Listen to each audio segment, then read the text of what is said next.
And we're live. And welcome to a new wow, look at this new Mets way. This is awesome. Well, I'm one of your co-hosts, Jared, and with me we got Jimmy Hot Takes Nolan and president of the Jeff McNeil fan club, which has been having a really great time recently. And we got this new setup, thanks to Jimmy. And honestly, it looks really good. And I don't know about you guys, but I also just found out that the Mets are 4-3 this year versus the Los Angeles Dodgers. I don't like you doing this at all. I really don't like you doing this.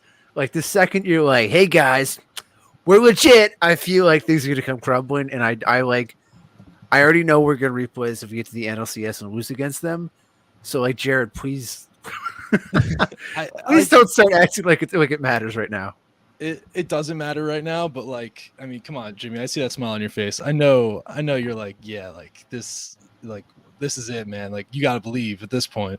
Oh yeah, this season series dub was huge for the Mets. I think it solidifies them as one of the top teams in the MLB. They made a statement today, and the pitching, it's solid.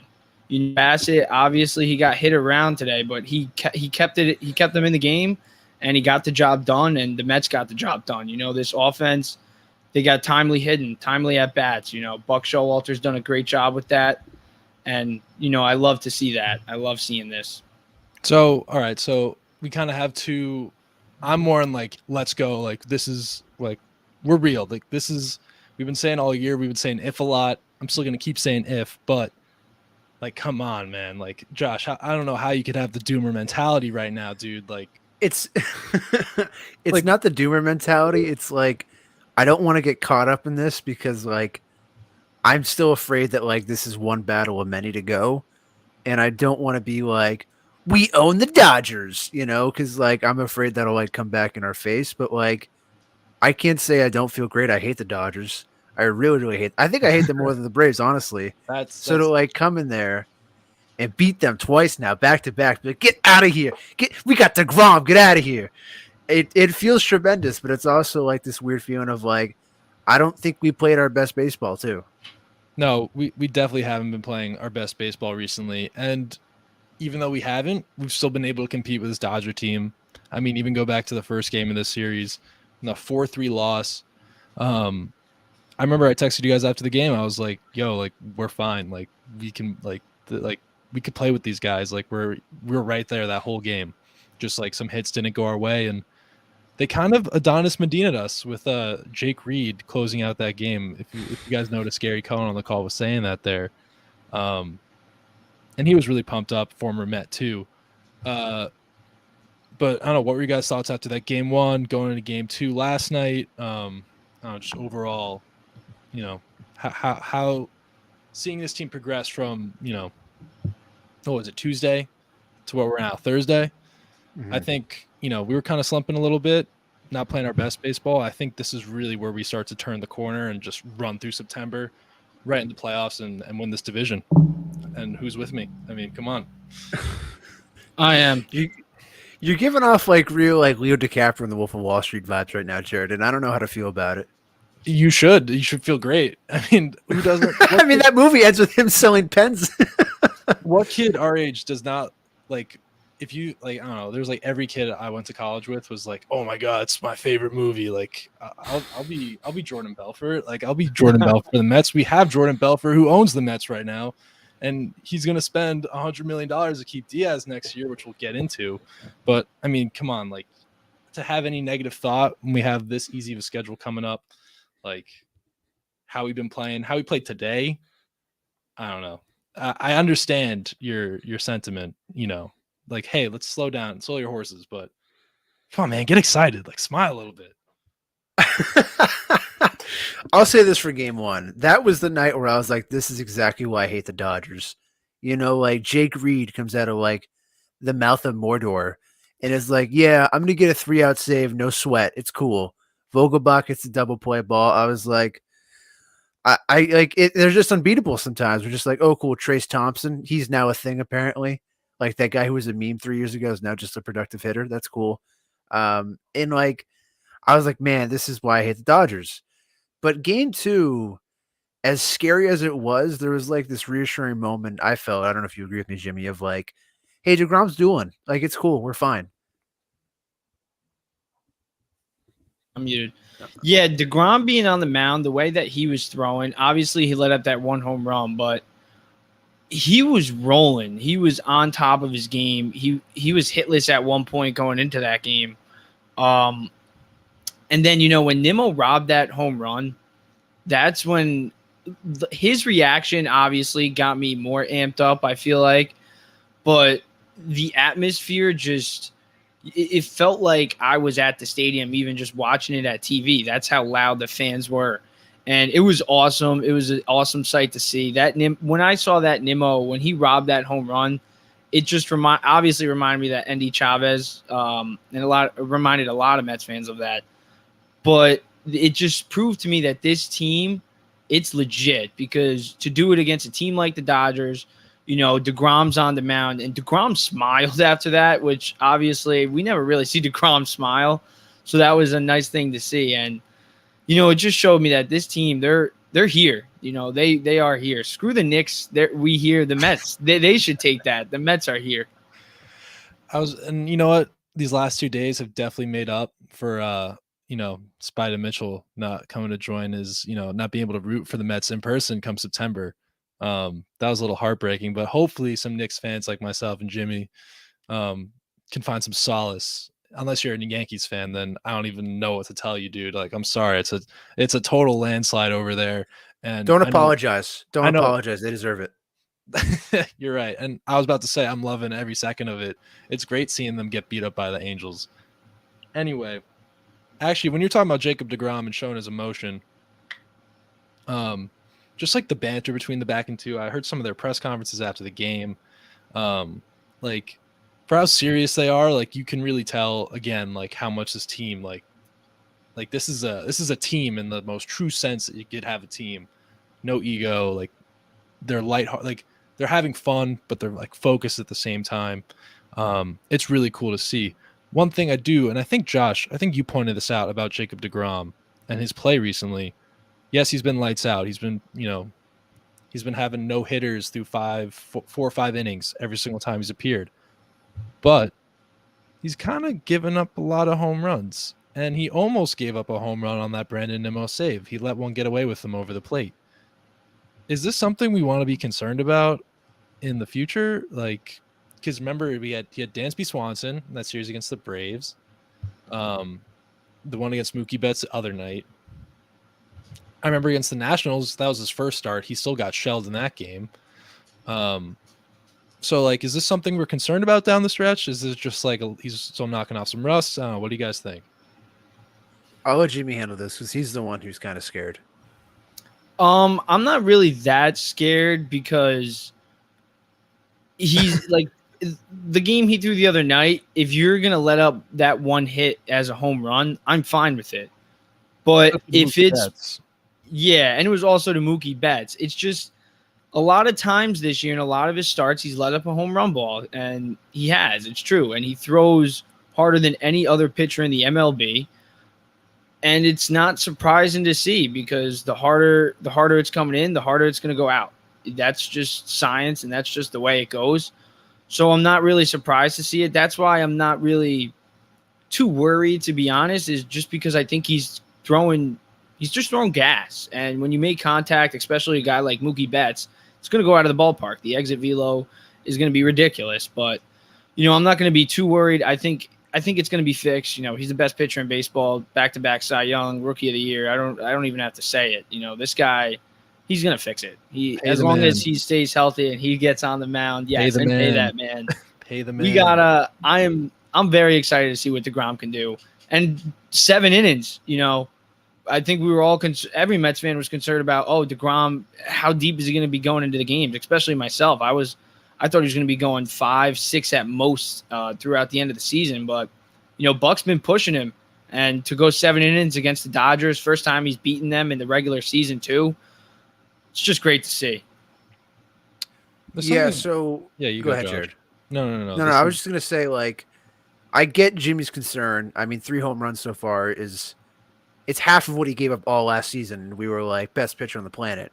So to see him do that and these amount of short starts, it's like, that's not great, especially since he's not pitching as deep. But like, I think what Jimmy said is kind of true. Like, it's gonna happen. Number one, and number two, three's still not that many. Taiwan Walker's allowed I think 9 home runs in the second half of the season alone. So yeah, three isn't gonna kill me. Am I a little concerned the fact that he does seem to get worse as the game goes on a little bit, because I think towards the seventh you kind of saw he wasn't where he was earlier. You could just tell. But I wasn't that's more of a greater concern to me, is how deep can he go at this point? Is he a 5-inning starter of greatness and then it kind of falters, or is he a 6, or I don't know, I have these kind of reservations about how deep and how reliable is he, which is an even greater concern because the bullpen just stinks. I'm going to say it now. The bullpen stinks. Counterpoint. I have a Please. counterpoint.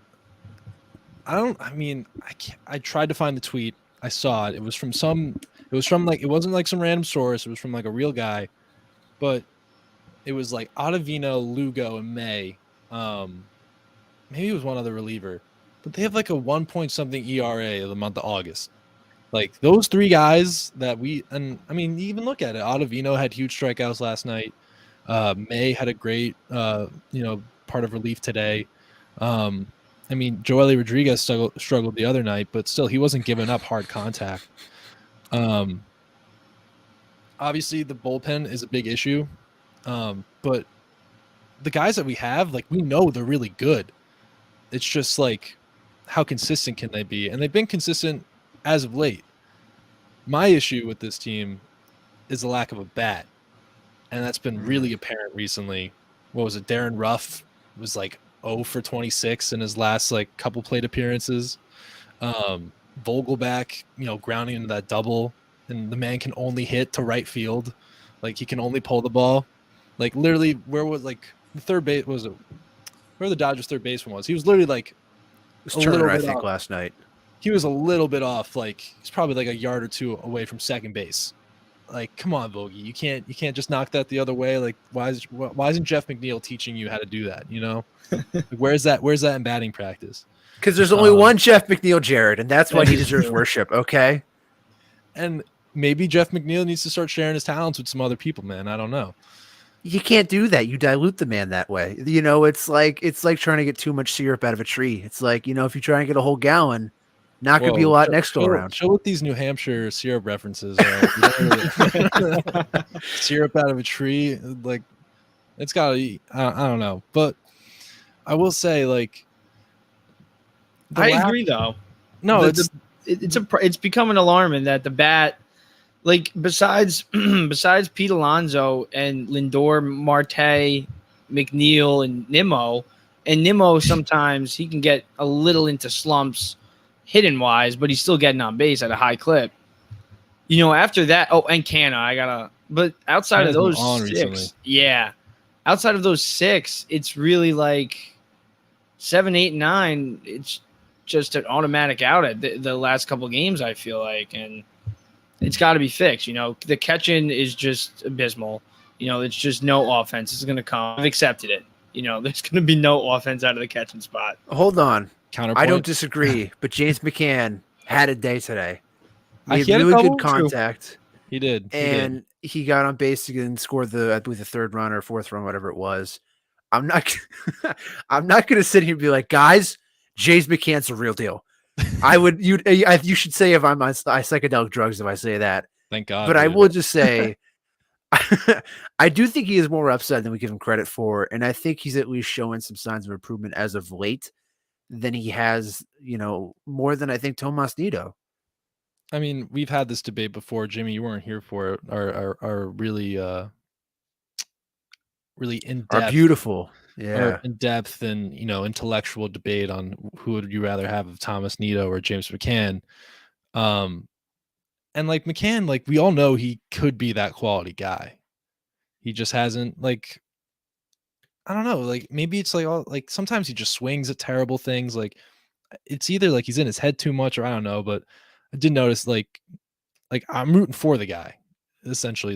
The hatred is just because it's come on, man, Where's the 20 home runs that you had in like Chicago like 2 or 3 years ago? Like we could really use that. But The honestly, Chad James McCann versus the Virgin Tomas Nido. nah, Thomas Nito's definitely a Chad, dude. What are you talking about? Oh, he gets around. I won't He- lie. He's a cool dude. The way he picks people off from second and third, like give the man some respect. Or the what was it, the suicide squeezes that he's kind of perfected through this season. Like put some respect on Nito's Yeah, name. I think he like leads the league in sacrifice bunts. Is he actually? I think so. I think Tomas Nino does actually lead. I'll fact check that right now. But yeah, Isn't I'm that pretty kind of sure. sad though? If That's it's an just awesome- like, hey man, our catcher knows how to get out on purpose. That's awesome. Yeah. It's like That- it's like, I don't hey, know. you see that guy? That's Pete Alonso. He hits home runs. That guy's Jacob DeGrom. You see He Tomas does- Nido? He knows how to get it on purpose. It's like, yeah, that's our guy. Also, I have a new favorite player now. I have a Who's new that? favorite- I already Actually- know who it's going to be. Yeah, You're going to say Terrence Gore. I was gonna say Terrence Gore. I know you too well. So like by Travis Jankowski, I was a fan. Maybe I'm switching and I'm a little bit of a phony, but nah, Terrence Gore, man, he is it. That foot speed, did you see him steal that base? Did you see the slide into second? I have a great Terrence Gore little fun fact real quick.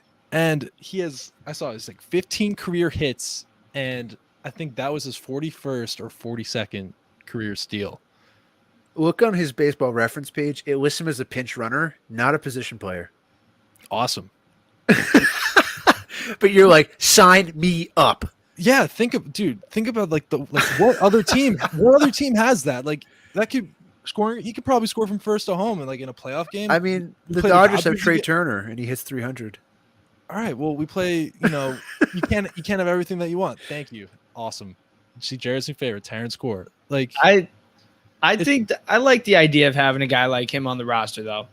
it just gives Buck another card to play with, another variable that he could use, because he knows the rules of baseball like the back of his hand. He probably knows it he probably like learned the whole book of baseball before he actually learned how to like do the whole ABCs, like this guy is just born to do baseball and read baseball, and to have this kind of weapon who's actually faster than Travis Jankowski, who we all thought was like a speed demon, like actually like Speed Racer, Lightning McQueen type.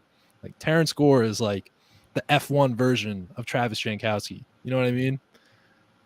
I love having that dynamic, speedy weapon on base, and it's like a very, it's not something you think about all the time when teams are focused on just hitting like 4 or 5 home runs every game.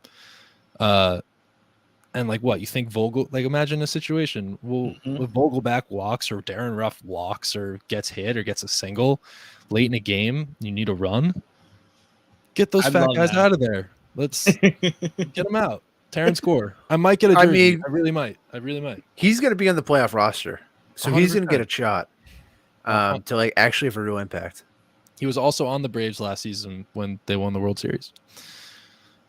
I mean, I'm not going to say that he's why, but No, he's not. It's probably like Jorge Soler, but like no, he's it's Jorge Soler and Terrence Gore. Okay, And it's the Terrence. 1-2. it's a team game. They all play a part.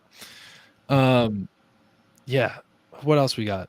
I really like that, though. I really like that point you made, though. I like the idea of Vogelback or Ruff, even Eduardo Escobar gets on base or something like that. Like he's gonna be back soon. Even if like a catcher gets on base, you sub out McCann, put in Nito, obviously. Oh, especially Nito, dude. Yeah. he is so slow. I really liked the addition of Terrence Gore. Nate Quinn, I liked how we replaced him for Jankowski. I feel like that was the Jankowski replacement. But he's better obviously offensively, but he's not as fast, It's just a fact. But Terrence Gore, he can fly, and I love to see it. Can we Yeah. So I was just going to say, can we launch Darren Ruff into space and just keep Terrence Gore? Like, can we give Darren Ruff back to the Giants, please? Is that No. possible? Can we do that for Thomas Sapucky? No. Oh, you don't want JD? You rather hit Thomas Sapucky back and not JD Davis? No, they can keep JD. I don't know. He I want to have everyday at bats, but like, I think Darren Ruff is not good at all. He just stinks. I I agree. mean, he was what? He was like an inch or two away from a home run today. It was a huge sacrifice fly. Yeah, it was like the first time he made contact this month. So like, congrats, bud. Hey, I and now think- maybe he'll make contact for the rest of September. Like literally, if Darren Ruff bats like what's he batting now? Like sub 210. 250. Yeah, if he bats like 250 or higher, like even like 60, like 260, 270, you're gonna be like you're not gonna want to get rid of Darren Ruff anymore. He's batting 213 right now. I don't. Darren Ruff. I don't know. I don't really have hope for Darren Ruff. Can you I like check the his split idea- with Jimmy against lefties? I just want to see what it's Yeah, at. I like the gotta idea. believe. I don't know. I feel like I like the idea of Vogelback, and even it comes to a point where when Beatty and Escobar are both healthy, if Beatty can, turn it on, maybe he replaces Ruff in that platoon role at the DH, or Escobar goes DH, and Beatty plays third. Yeah, that actually. I mean, that UCL tear was, well, also Brett Beatty out the next 5 weeks with a UCL tear in his thumb. That's some more recent news that we haven't gotten to yet. But, yeah, that was just upsetting to see, man. Like you hate, because we knew he wasn't going to get sent back. Yeah.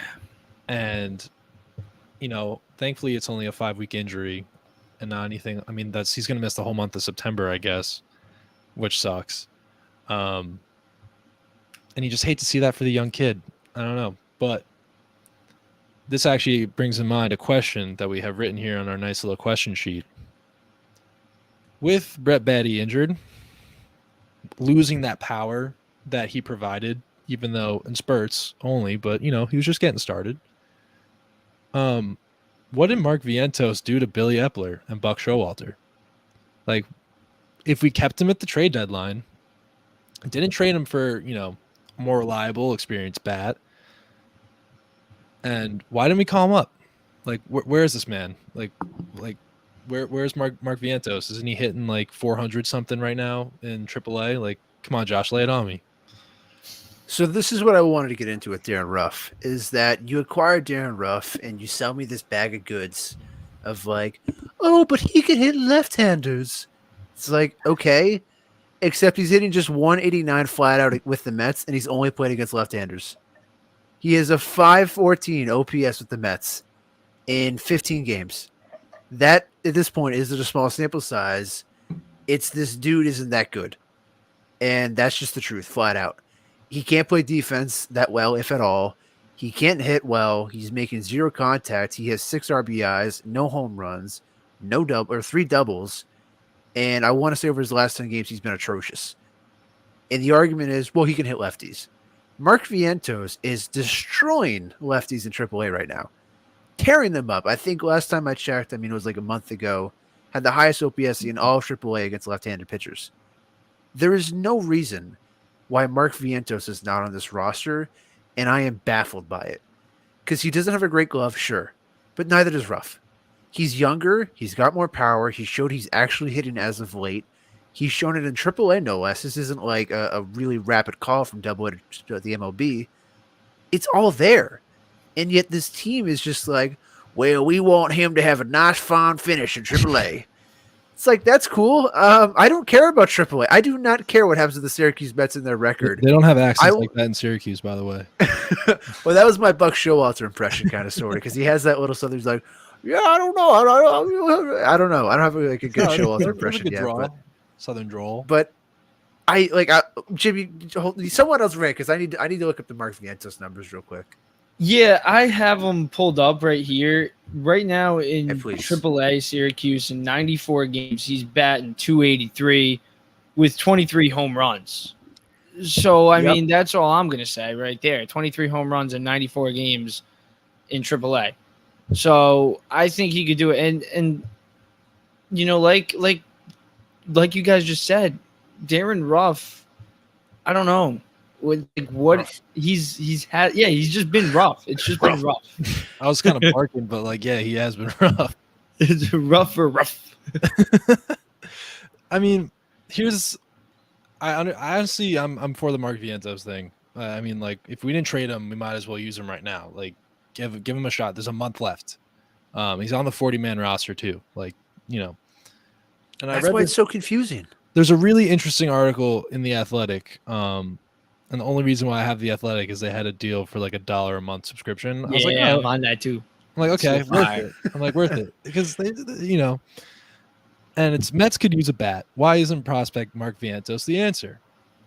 And there was one really interesting point that that Tim Britton brought up, and it was when you're looking at a prospect, you shouldn't focus on what they can't do well. And for Vientos, it's fielding.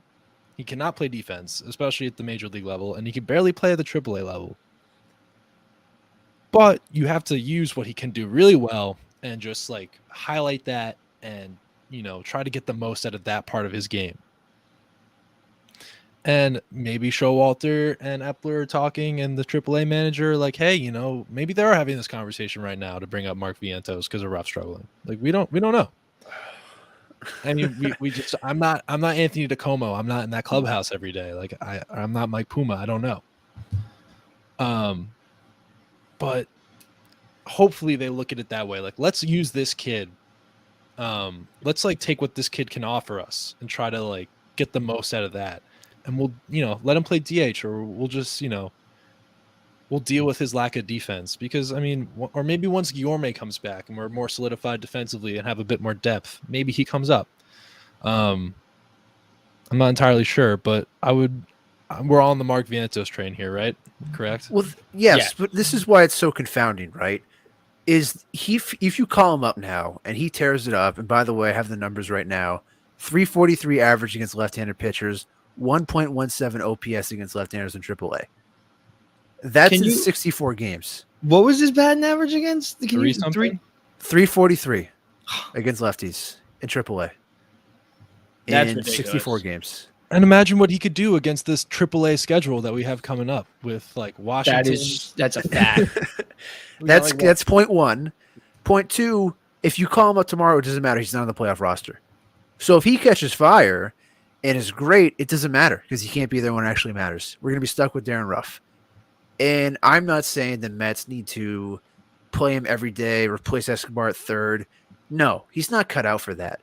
But Darren Ruff has the exact same role. If you want to put Vientos on here, he just does what Ruff does, but better. He can't play defense, neither can Ruff. He might hit. He might do it better than Ruff. He probably can. Like, at least at first, I think he's probably got more mobility than Ruff, who's like 38 or whatever. And he can play 36. 3 positions. Not well, but Yeah. he could get out there. He could hold the We call a glove. utility guy. Yeah, and that Yeah. could be Jeff McNeil wasn't necessarily a great defender when he first got called up. Yes, Don't he compare Mark was. Vientos to What Jeff are you McNeil, talking please. about? Yeah. Jeff McNeil, when he was number 68, he was making plays left and right at second base. Remember that catch he Yeah. made in Boston? I feel like his lock position was second, but when they branched him out like into third sometimes, he would struggle there. But He's a terrible third baseman. But I guess my overall point is the argument against Mark Vientos is the argument for having Darren Ruff on the roster. But Vientos does everything Ruff does better. Maybe. And I just don't understand why they can't call him up for just yesterday, have him then be eligible for the playoff roster. And then if you want to send him back down, send him back down. I don't care. But you can't tell me with a straight face that in playoff times, if things go bad, you want to have Devin Marrero out there versus Mark Vientos. You just can't tell me that. And yet the Mets are going to. Wah. Same old Mets. Don't know how to use that. But we're not the same old Mets. And you want to know why we're not the same old Mets? Can I make one final point, though? Of course. The 3 pitchers we played against the Dodgers in the series were all lefties. That's not going to change with the Dodgers rotation. Those are 3 of their better pitchers we're going to face probably from here on out. that's a great point. So We didn't face Gonsolin, though. that's true, and he might not be ready by the playoffs, and that's fine. But you're probably going to see Kershaw. You're most definitely going to see Anderson. Urias is another guy, which we haven't even mentioned, or he pitched game 1. I don't know why I blanked it, but whatever. And those are 3 great left-handed pitchers. That means you're going to have to see, if we play the Dodgers, which is probably where we're headed, if things break right on both sides of the plate, it's going to be Darren Ruff in 3 out of 3 games in a 7-game series, if not 4 or 5. And that is extremely troubling to me because I like Vogelbach. He's been way better, but he hasn't even been that good. But Ruff's been worse, and I think he has a much bigger role to play than any of us want to give credit for. Like he is the Wong of like the Mets, where it's like, oh yeah, that guy's From he's Stranger, surprisingly Doctor important to the whole Strange. picture here. Yeah, from Doctor Strange. No, don't compare Wong to Ruff, dude. Wong is like Okay, OP, dude. That's the Sorcerer Supreme. that's true. Who's like a good Ruff comp? Ruff's like Ned Leeds from the Spider-Man movies, where it's Darren like, Ruff. yeah, Yes, that's okay. I'll take he's the guy like, in the yeah, chair. that guy's kind of important. You know, he does a thing or two here and there. But I he's like- he's inept at the end of the day. Like he's kind of useless. Yes, exactly. And that's just my final concern is that you're going to see left-handers in the playoffs throughout, and Darren Ruff is supposed to be our solution to that, but I think he's more of a problem. Yeah, and so far he's been 189 since he's got here. So I don't know. And there's always that whole dilemma that some people can't play in New York. He couldn't even play in San Francisco. He was never that great of a player. But we saw it with Joey Gallo at the But he can Yankees. hit I'm not lefties trying to well. compare. Yeah, I just don't. I don't know. He hasn't done it here. He needs to show me. And this Mets team is too good to have. I should say this Mets lineup because not team. There's some flaws like bullpen, but this Mets lineup is too good to have guys like Darren Ruff in the lineup that are going to be killing them offensively when they get up to the plate. I think we can all agree that Darren Ruff is definitely the least exciting player in the Mets lineup. Mm-hmm. And having a guy like Vientos would definitely bring in some good juice and some energy. It's a shame he can't make the playoff roster. But as I was going to say before we had that last point in our Vientos and Ruff conversation, the Mets' magic number to make the playoffs as of yesterday was 20. Today it would be 19. And we have one of the easiest schedules in baseball coming up. So, how big of a deal is it that the Mets have this easiest remaining schedule? Meaning that we need 19 wins to make the playoffs. Do you guys think we're a lock at this point to win the division and secure that first round bye? I don't want to say I do not want to say we are a lock for the division because the Atlanta Braves are so freaking good, man. They really are. They outside of the LA Dodgers since like the month of May, the Atlanta Braves have been right there as the best team in baseball. And it's not crazy to say. Obviously, they just won the World Series last year, and even though they lost Freddie Freeman, they lost still to the added Cardinals guys. twice. They lost to the Cardinals twice. True. We beat up the Cardinals. I'm just still worried because at the end of the day, the Braves got good pitching. They do. And sometimes the Mets do struggle against good pitching, but what we do well is we get them out of the game early. As long as we can keep doing that, I won't be worried. But 2007, when that happened, it's 3 games. I don't want to get too ahead of myself. I'm very confident in this Mets team. I would say we're a lock for the playoffs, at least a wild card spot.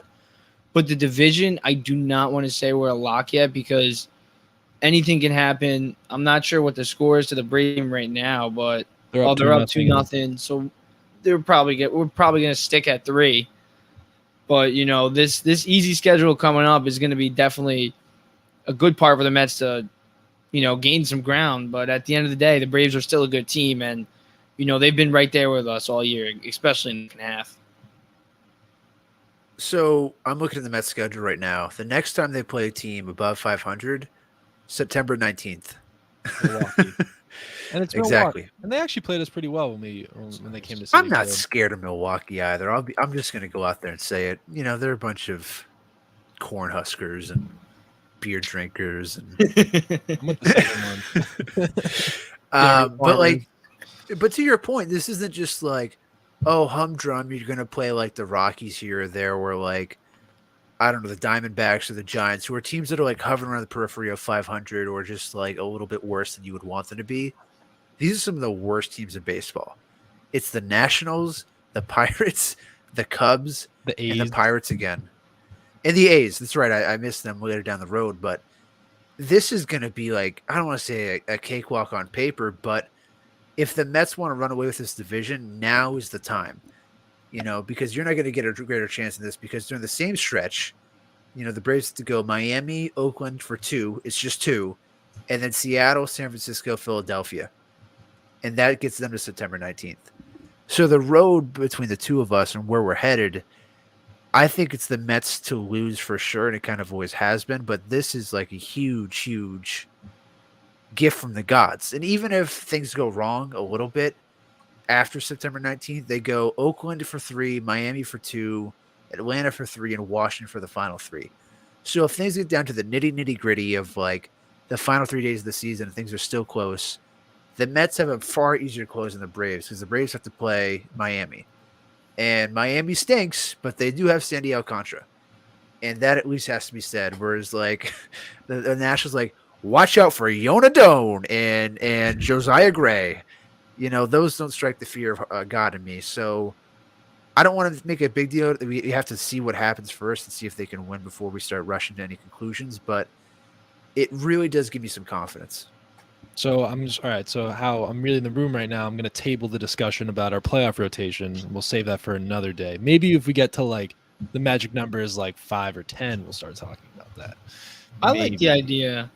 I wouldn't mind talking about the playoff rotation now because I feel Jimmy, like we're not making the playoffs we don't right want to now. jinx it. Okay? We don't want to jinx it. Come on. I think if we make the playoffs, we could talk about it. Wild card. if it's a wild card, it's Scherzer, DeGrom. There we go. You're done. That's the conversation. That's true. So talking about a playoff rotation, kind of an aside to that, is it time for a 6-man rotation with this team with the recent news that Tyler McGill will make a AA rehab appearance tonight, and he will make 5 relief outings in the next couple stretch, but he is going to pitch for the Rumble Ponies. Sorry, I didn't figure out the camera was a little awkward. But is that why you wore it today? You were like, hey, man, got to show my support for Tyler and the Rumble Ponies. I did. Also, like, I lost this shirt. I didn't know where it was, and it was like buried in my closet, and I just really like it. So, but yeah. So is it time for a 6-man rotation? We got Scherzer, DeGrom, Bassett, then what? Peterson, Walker, Carrasco. Carlos Carrasco will be back by the end of the week. It's also some more news. So are we going to keep, when McGill comes back, are we demoting Peterson to the bullpen? Are we keeping McGill and Peterson in the bullpen? What are your guys' thoughts? This was exactly what I want to talk about with the schedule in mind. This is the time to go to a 6-man rotation. The Dodgers are already doing it. And one thing that I've really noticed as of late is that Scherzer has not been Max Scherzer. He's been good. He's been really, really good.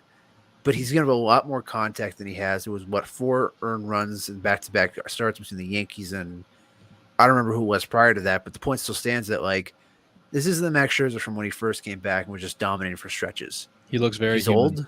He looks very human, yes. He's an old fella. He's expecting baby number 4, so maybe some more sleepless nights to come. Maybe some midnight runs for like. Congrats, Max. Yeah, for like some peanut butter pickles or something like that. I don't know what his wife is going to have for cravings. Ice cream. And DeGrom, even of himself, I think is a guy that would benefit from just more rest. I don't think we should take for granted the fact that this dude just came back to not pitching for a whole calendar year. Give him all the time he needs to get right. And even Carrasco coming off of another injury. Let's not rush these guys back into things because we feel an urgency that's not really there. I know we like to say if, but we're a playoff team. But the Braves are nipping at our heels, Josh. What do you mean? We do have a sense of urgency. But you can't put that over the rest of it. I think we're a playoff team. This is what I want to get to. No matter what happens right now, we are a playoff team. We're going to make the wild card if nothing else. Don't knock on wood. We'd have to lose every single game. Wood, dude. I'm going to knock on wood. Okay, fair enough. 2007. That's all I have to say.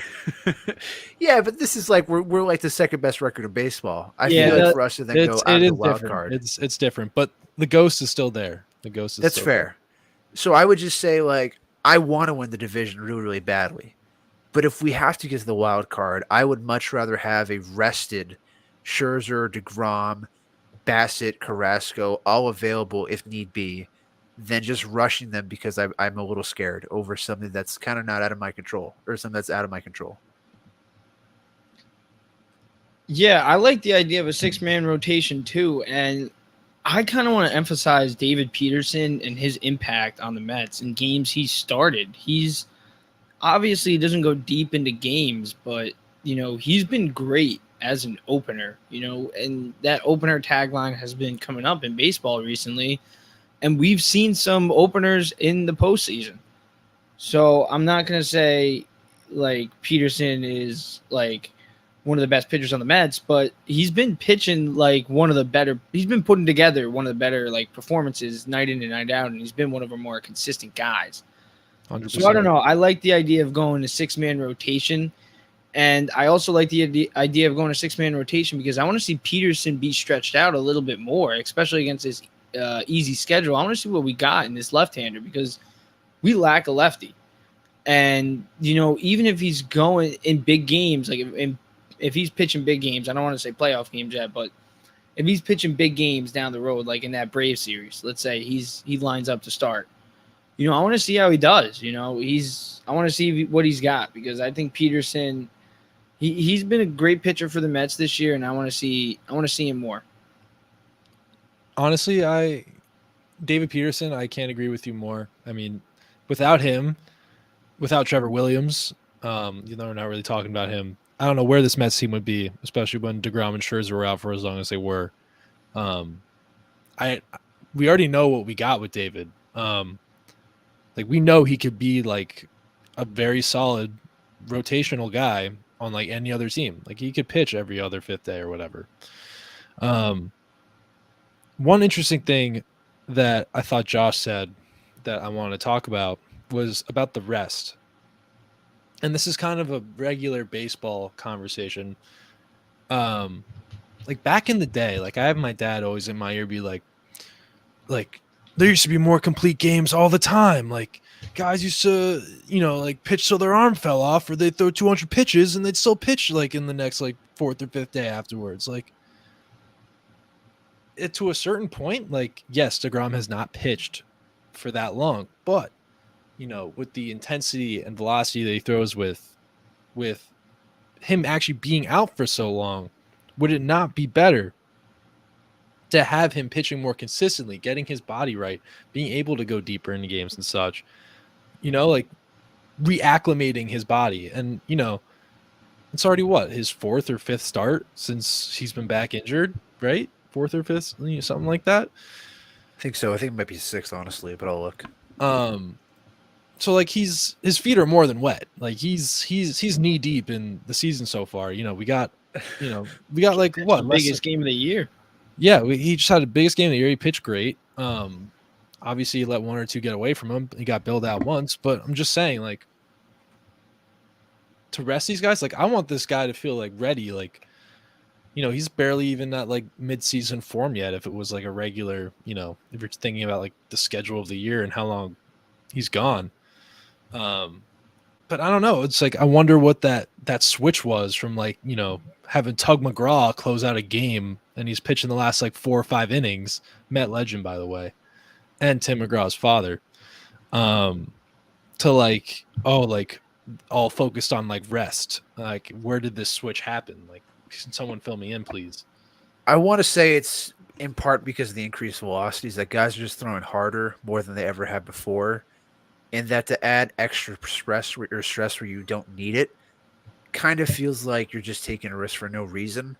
And also, I do think it is the increased development of like the bullpen where guys are now like like Seth Lugo, a 2-inning reliever, didn't really exist back in the day because they weren't necessary. But now they've found, I think, in all across baseball that you can find a guy that goes 2 innings deep just as good as your starter. And it's a nice way to also give a good variety to the opposing hitters where you're not seeing the same guy 4 times in the lineup. It's 3 or in some cases 2.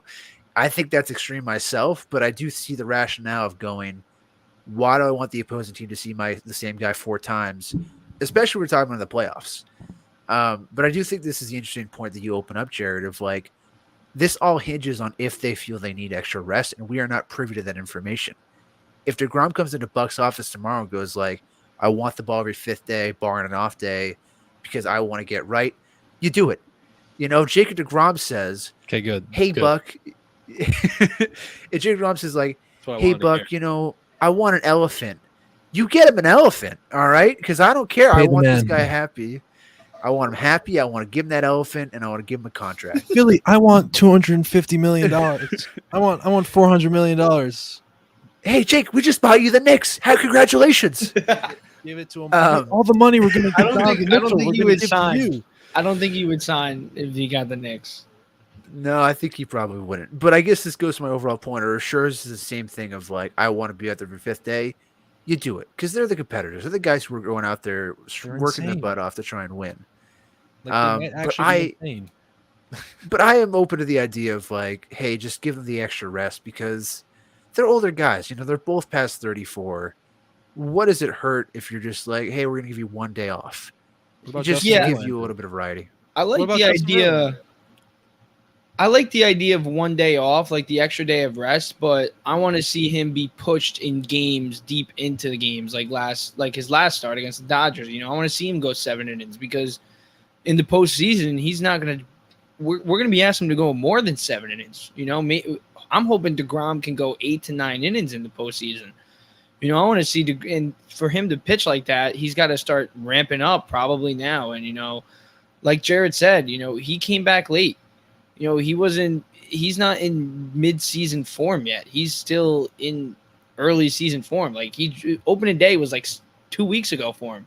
So, well, like a month ago, but still, you know, DeGrom, I feel like if you're going to go a 6-man rotation, okay, do that. But I really like the idea of DeGrom, you know, pushing him. You know, I'm not going to say go 8 innings his next start against what's his next start lined up against the Cubs or the Nationals. Is it? I'm not sure. Is it? It'd be the Marlins, I believe, because if he pitched yesterday, so then 5 from now would be. Yeah, I'm not going to say go 8 innings against the Marlins, but you know, if he's pitching a gem and it's 6 innings and he's at 90 something pitches, I want to see him go with 7 innings because you know he's going to need to do that in the postseason, and that's coming up like a month and a half away. And like Jared said, he's going to need to get into mid-season form, and for him to do that, he's going to need to go deep into games. So if he's not taking a day off, I want to at least see him go deep into games. And I think if you look at the schedule, there's a little bit of a wrinkle here where they go 3 against the Nationals, 3 against the Pirates, then an off day. And then if my math right, it's 13 games straight of a game. And that's not like unheard of. I mean, the stretch that they did to close out July was pretty much kind of identical to that, if not worse. 27 games in 26 days. That's right. So like this isn't crazy, but like I don't love the idea of like pushing all of these guys, especially Carrasco, who's just coming back, and going like, "Hey guys, I want you to pitch every 5th day for 2 weeks straight, pretty much." It's not the end of the world if you have to, and I think if that's what happens, I'm not going to be like, "Oh no, what are they doing?" Like, I won't be that upset, but I just like I want to take every precaution because I think DeGrom pushes himself too much, probably as it already is. So to then push him even further by the Mets standards, it just scares me because I think the nickname Jacob DeGlass is somewhat earned. You know, I love the guy to death, and I'd kidnap an elephant for him, but I don't know, like, I don't know. I just like he strikes me the guy that'd be like, I just want an elephant because he's like a very like, kooky guy, you know, like. And then they'd be like, you can take the elephant back once they actually bring it to him. And I'd be like, oh man, he pranked me. You know, he loves those pranks, Jared. You're just a sucker. It sounds like, dude. Going after you get a guy an elephant, he turns it away. Like, damn. And I'd be like, all right, Jake, I'll go turn myself in. But like, I don't know. I'm just scared of like the injuries, and I think the only thing that matters is the postseason, and getting everyone there 100% is my biggest priority. Just personally. So that's where I'm at. You know what, and I can't argue with that. You know, in the sense, especially with Cookie, who I think could be really important down the stretch, especially in the playoffs, just with the experience that he has. And you know, when he's on, he's on, and he's a great part of this rotation. And at his age too, and the injury scares he's had, it's definitely someone we want to keep in the rotation. Definitely don't want to rush.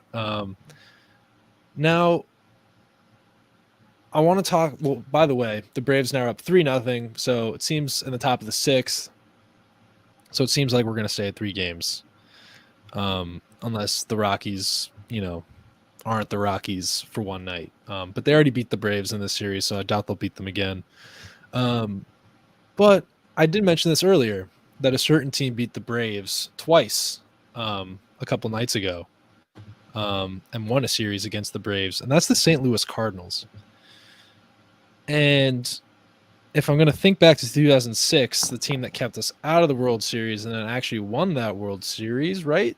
Yes, won that World Series was the St. Louis Cardinals. And they've been kind of flying under the radar in the world of Met fandom.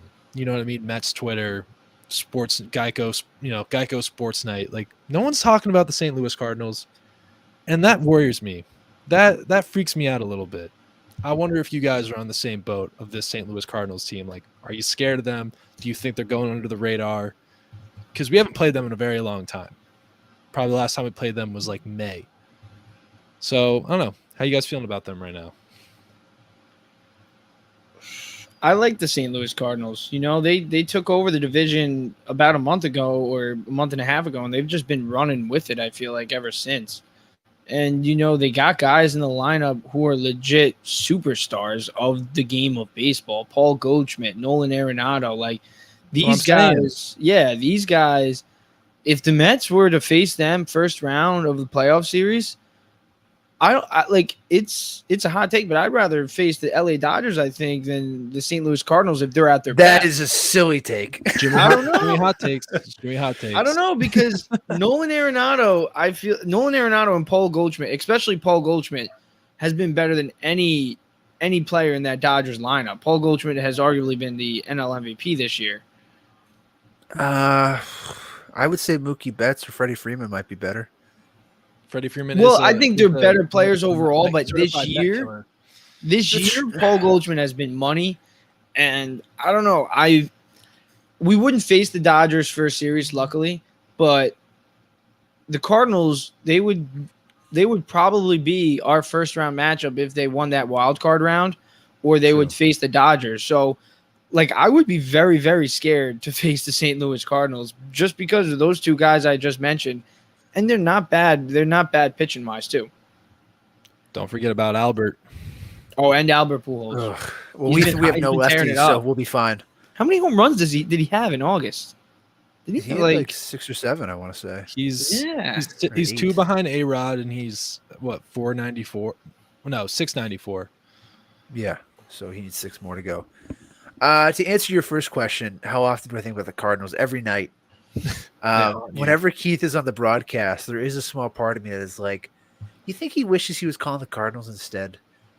Like, I don't know. Like, I think Keith loves the Mets, but there is a part of me that's just like, well, they're his first love. And that's, like, upsetting to me. Because, like, I'm imagining Keith in a playoff series between the two of them, and I don't know who he'd root for.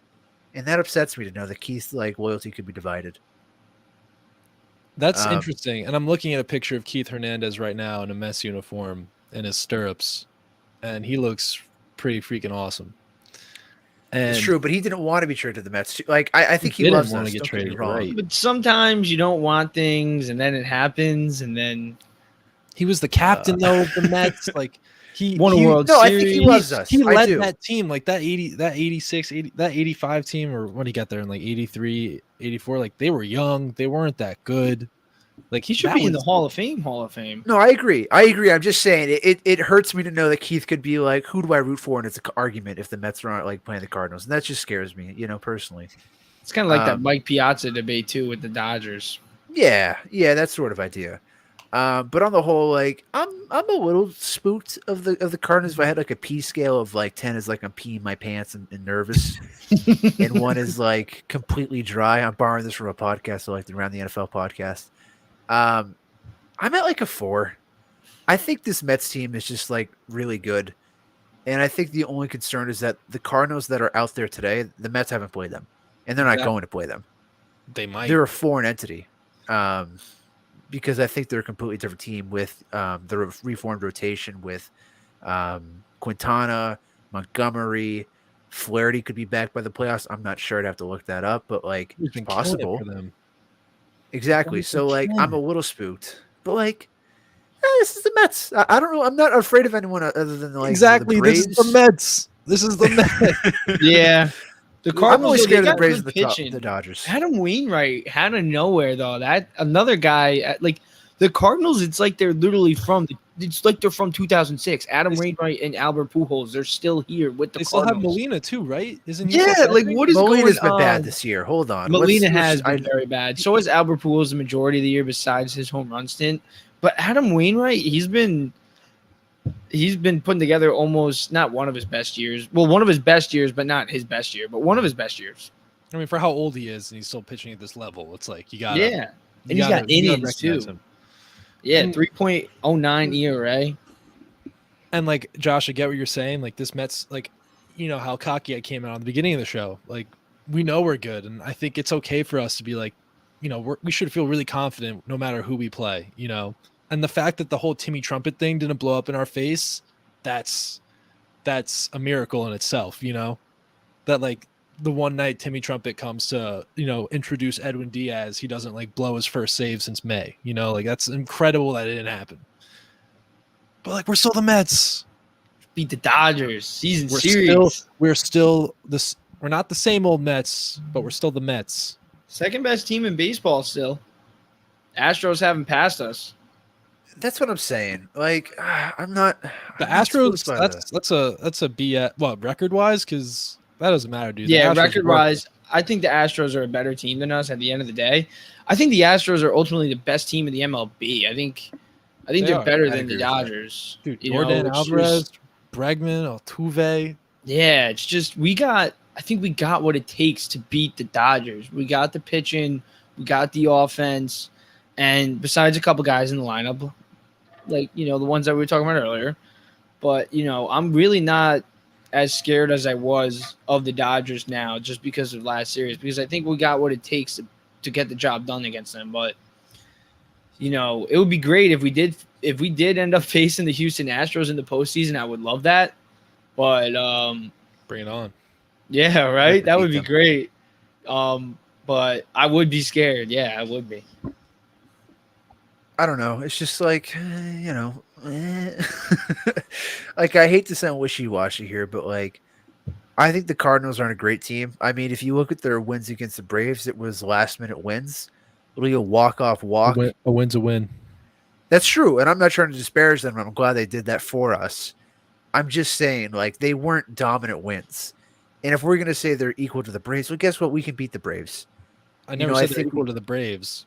I never said that. I know, I'm saying, but if we use the logic of like, well, they played the Braves close and they won, but not by too much. To me, I think they're kind of a similar team to the Braves in terms of quality. And we've beaten the Braves, you know, like I'm a little spooked, but I think this is what I want to close the show off with. No matter what happens, this has been a great season. This has been a success by any means, shape, or form. To think the Mets are going to go into their first postseason since 2015 and win the playoffs or the World Series, it'd be great. I love that. Don't get me wrong. I jump up and down and, you know, run around the street in my pajamas, but that's probably not going to happen. I think we have to kind of face that a little bit or just kind of think about that more and more. Nope. Nope. Nope. I'll just close it with this. I think teams and championship teams are built in waves. If you look at the Bills in the NFL, they didn't just go from like 1 year they're in it to the next year in the Super Bowl. They didn't win. No, that's true, but I'm saying they're The taking the Bills? leaps. Well, hold on. I'm not done, Jared. Okay. My point is that it's a building curve and it's a learning curve of like, you got to get your playoff experience. You got to get your licks, know what that moment's like, know what it takes to get to that moment so that next time you get there, you know what you have to do. And I would love it if the Mets did it, but I don't think they will personally. And I think this is their experience here. And that's what we need to kind of like value more than like what happens ultimately is like, this team's got a great foundation and it's only getting better. You know, free agency could derail a lot of the stuff and it could be a very different team next year.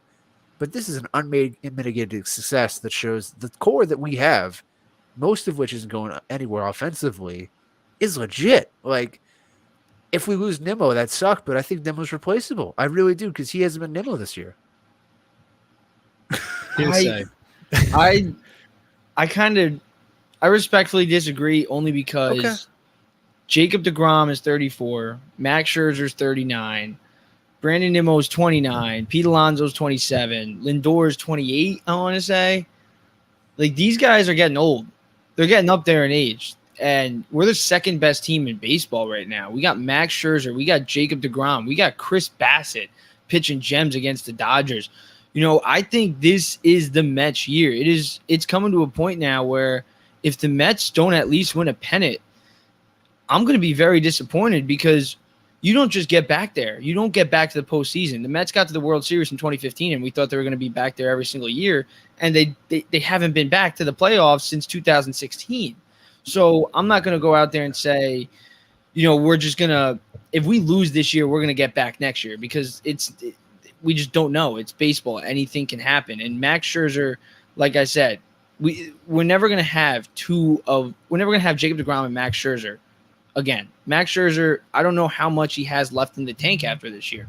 He is 38 years old. I think he's going to have another great season next year, but he's not going to have a better season next year than he is this year. I don't think he will. So I think right now is in the next 3 years, I think the Mets' best chance to win a World Series is this year, because DeGrom, Scherzer, Lindor, Alonso, Mark Canha, these guys are veterans, and they're ready to win right now. They're the oldest team in baseball for a reason. They brought in Buck Showalter here because they got a plan, and I think they're ahead of schedule, definitely ahead of schedule. But that's, sometimes you got to change plans. And, with the way that this roster is constructed, it's a win now team, and it's a World Series or bust at this point for me. I'm just warning you. This has been a great year, no matter what happens to me, at least.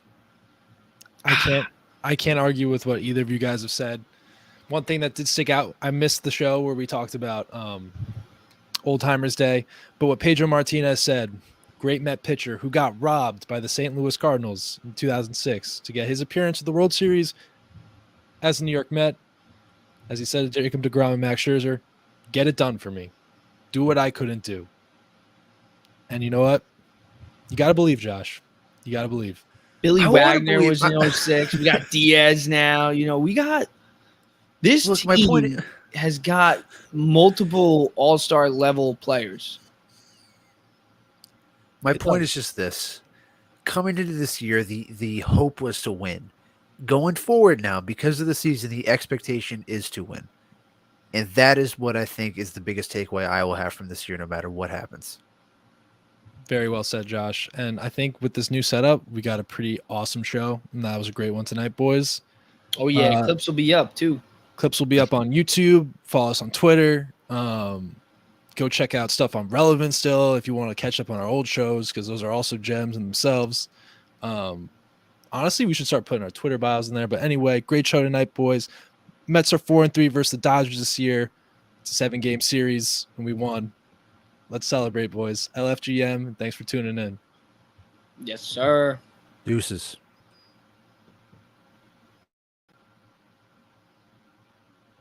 Oh. I don't know why I'm still here. Go the distance when I'm in the booth, I say fuck a written. Hey, E&J, Apple. I pop a cap like a Snapple. I move through the city like Batman. If your shorty is looking, I grapple. Hot box, busting them out like some pop rocks. This run I've been on is like non-stop. I'm on a run.